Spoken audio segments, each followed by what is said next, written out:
Oi, gente! Tá começando aí então mais um episódio da segunda temporada da série Mundo na Sala de Aula.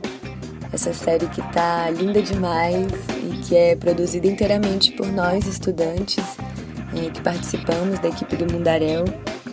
E nessa segunda temporada a gente tem conversado com colegas nossos, que se graduaram recentemente em antropologia.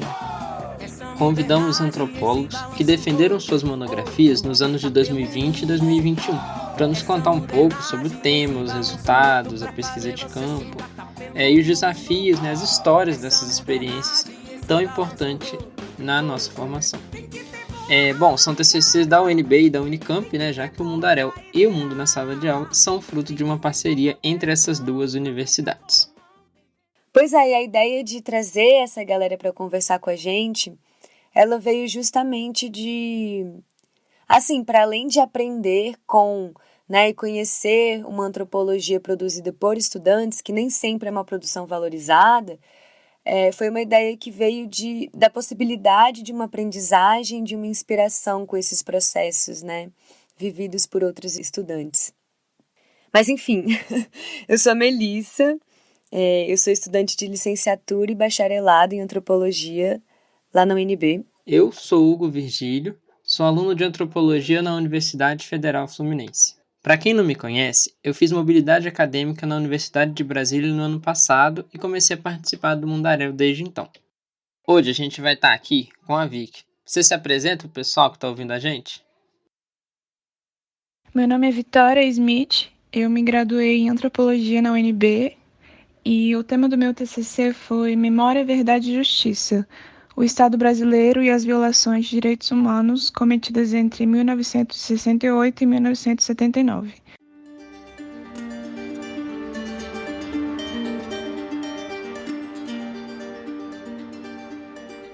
Então é isso, gente. Hoje a gente vai estar falando desse tema que eu pessoalmente acho de uma importância gigante, principalmente no momento que a gente está vivendo, E já adianto um agradecimento enorme à Vicky por ter se engajado nessa pesquisa tão importante de um tema que eu acredito que não deve ter sido fácil estudar, Vicky, então para a gente começar, você mencionou que sua pesquisa foi uma relação à violação dos direitos humanos entre 1968 e 1979. Você conta para a gente um pouco sobre a escolha desse tema e desse período em questão? Eu escolhi essa data, esse período de tempo especificamente, porque eu quis pesquisar sobre como foi o ofício da tortura entre o AI-5, que foi instaurado em 1968, Ato Institucional número 5, e a Lei de Anistia, que foi promulgada em 1979. E eu escolhi esse período em questão porque eu acredito que tenha sido o período mais ferrenho da ditadura militar, uma fase da ditadura militar que precisa muito ser investigada, que precisa ser colocado um dedo nessa ferida mesmo. Então, eu pesquisei especificamente sobre tortura. No meu primeiro capítulo, eu falei sobre os métodos, quem participava, qual foi a participação do Estado brasileiro nisso tudo. No meu segundo capítulo, eu escrevi especificamente sobre o caso Herzog. O motivo para isso foi o fato de que o Herzog foi um acontecimento na história brasileira que mudou totalmente os rumos da redemocratização. Depois da morte dele, muita coisa aconteceu que foi crucial para o período de redemocratização do país. E no meu terceiro capítulo, eu comecei a escrever sobre o processo da lei de anistia, a construção da memória, que é algo muito necessário, em processo de redemocratização. E eu discorri muito sobre a forma com que a lei da anistia apaziguou muitos acontecimentos terríveis, quais foram as pessoas que puderam voltar do exílio e quais continuaram presas. Então, o tema do meu TCC é justamente isso.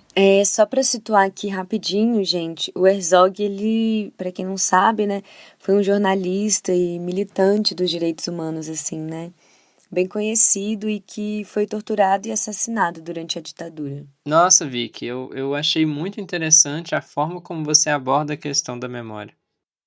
Eu também achei muito massa. Você fala um pouco mais pra gente, Vicky, sobre isso? Quando eu precisei escrever o capítulo 3, que foi sobre anistia, memória e esquecimento, eu precisei ler muito sobre memória. Então, uma coisa que eu aprendi muito é o tanto que o processo de anistia fez com que esse processo de esquecimento fosse forçado. Então, todas as coisas horríveis e horrendas que aconteceram durante a ditadura militar foram propositalmente esquecidas para que não surgissem possíveis rancores futuramente.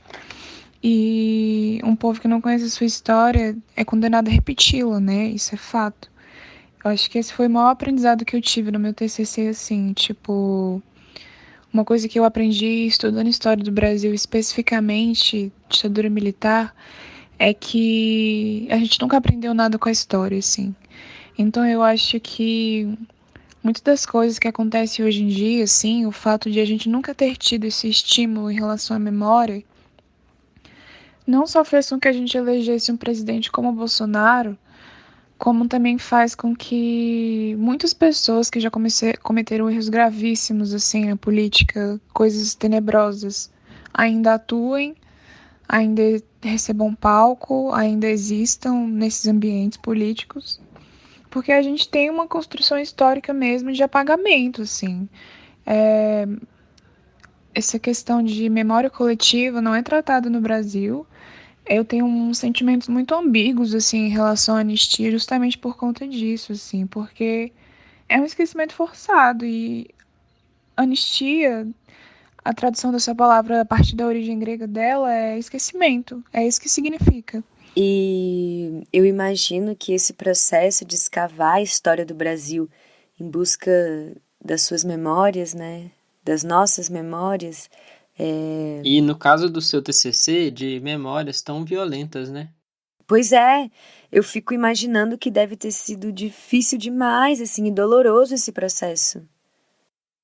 O desafio significativo, assim, mais forte que eu tive escrevendo no meu TCC foi ter estômago mesmo para ler sobre como as pessoas eram torturadas, quais eram os tipos de tortura, quem eram as pessoas que torturavam, o tanto que muitas pessoas que eram torturadoras se encontraram nesse ofício da tortura, uma realização pessoal, profissional que elas não encontraram em processos burocráticos.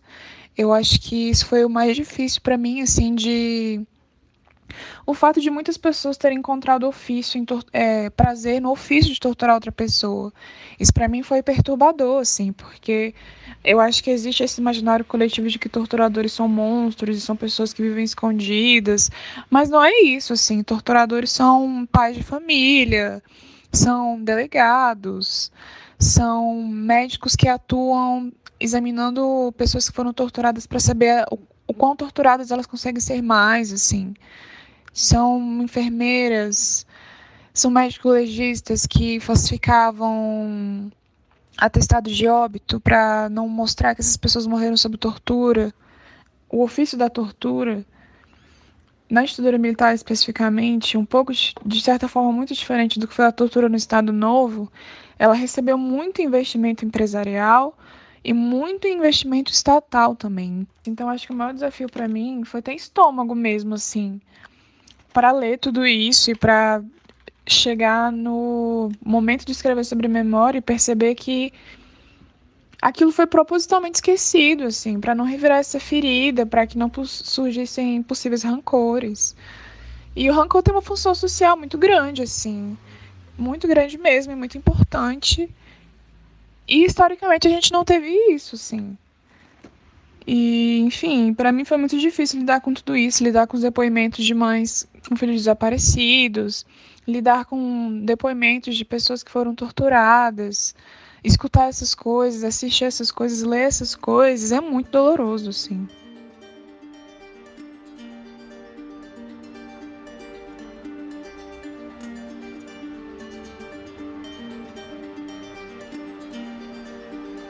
E eu não tenho ninguém da minha família diretamente envolvido nisso, mas eu acabei me envolvendo muito na pesquisa, acho que não tem como não se envolver.